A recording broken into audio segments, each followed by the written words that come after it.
करें, रावण का हाथ पकड़ लेती है और कहती है स्वामी।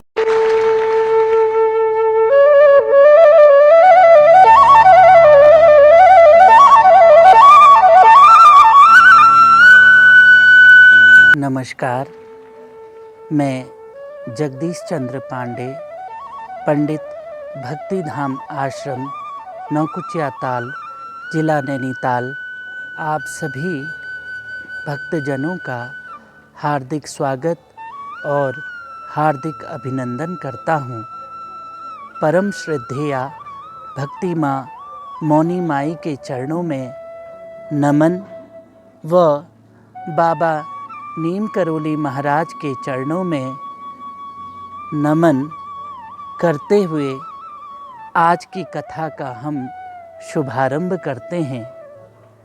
जब हनुमान जी मुष्टिका प्रहार से लंकनी को अधमरा कर देते हैं और फिर लंकनी अंतर्ध्यान होती है और हनुमान जी लंका के द्वार से भीतर प्रवेश करते हैं और अंदर छोटा सा रूप धारण करके हनुमान जी उड़ते हुए रावण के कक्ष में प्रवेश करते हैं और रावण उस समय बहुत गहरी निद्रा में सोया हुआ होता है।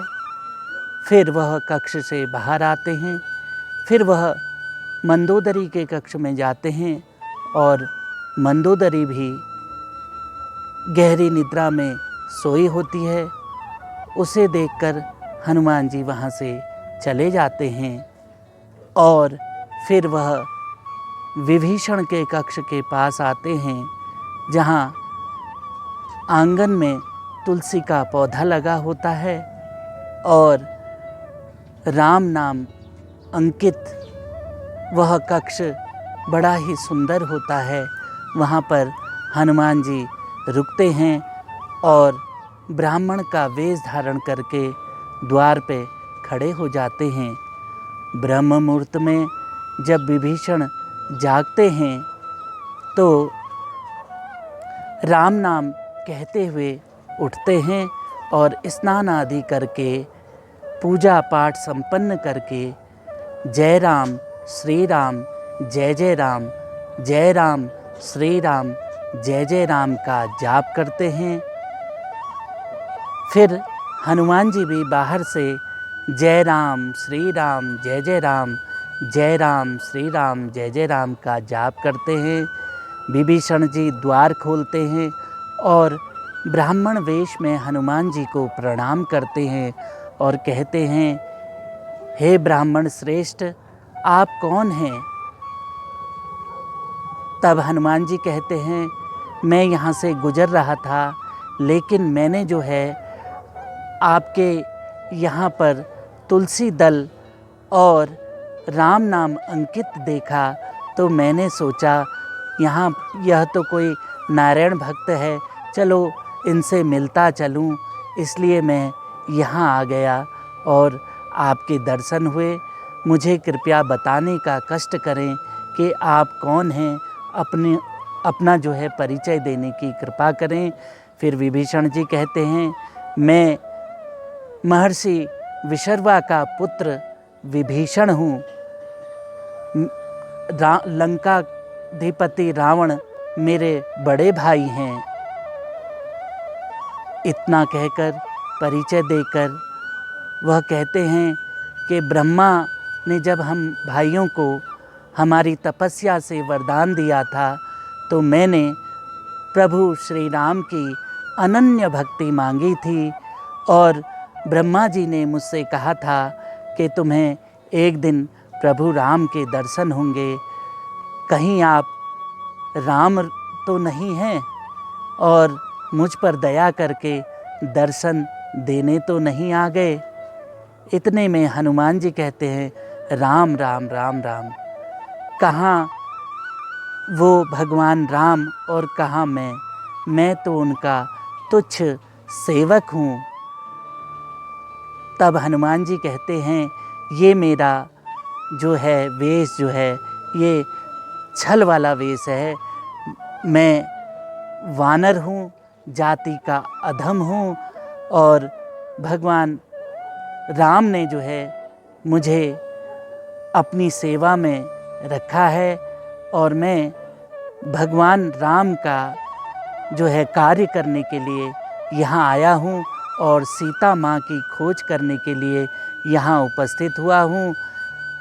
आप मुझे कृपया सीता माँ का पता बताने की कृपा करें। इतने में विभीषण जी कहते हैं, माता सीता अशोक वाटिका में एक वृक्ष के नीचे तपस्वी रूप में बैठी हुई हैं। वहाँ बड़े बड़े निशाचर राक्षस उनकी रखवाली करते हैं और वहाँ बड़ा सख्त पहरा है। तुम वहाँ कैसे जाओगे? हनुमान जी कहते हैं, जिस पर प्रभु राम की कृपा होती है उसके लिए कोई कार्य असंभव नहीं होता है।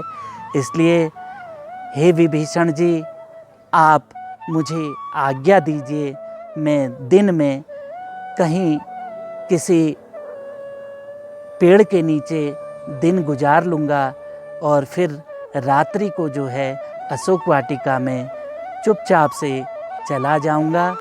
इतना कहकर हनुमान जी वहाँ से चले जाते हैं और दिन तो बीत जाता है।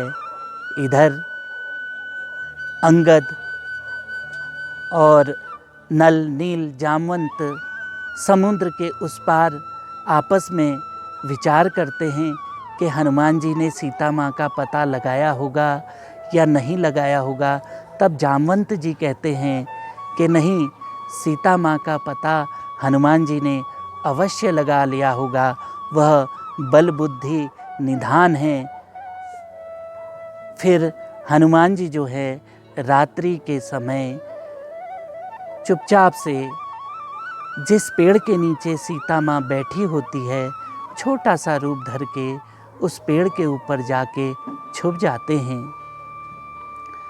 थोड़ी देर में वहाँ पर बहुत सी राक्षसनियाँ आती हैं और आपस में बातें करती हैं। इतने में रावण मंदोदरी के साथ वहाँ पर आता है और सीता से कहता है, हे सुंदरी, तुम मेरी बात मान लो और मुझसे जो है विवाह कर लो और मंदोदरी और जितनी भी रानियां हैं तुम्हारी दासी बनकर रहेंगी। तुम कहाँ ये पेड़ के नीचे दिन गुजार रही हो? मेरे महल में दास दासियों का सुख भोगो और राशि आनंद ठाट बाट से रहो। लेकिन सीता जी एक तिनका उठा करके कहती हैं कि हे रावण, तुम मद में चूर हो करके अनाप शनाप बक रहा है।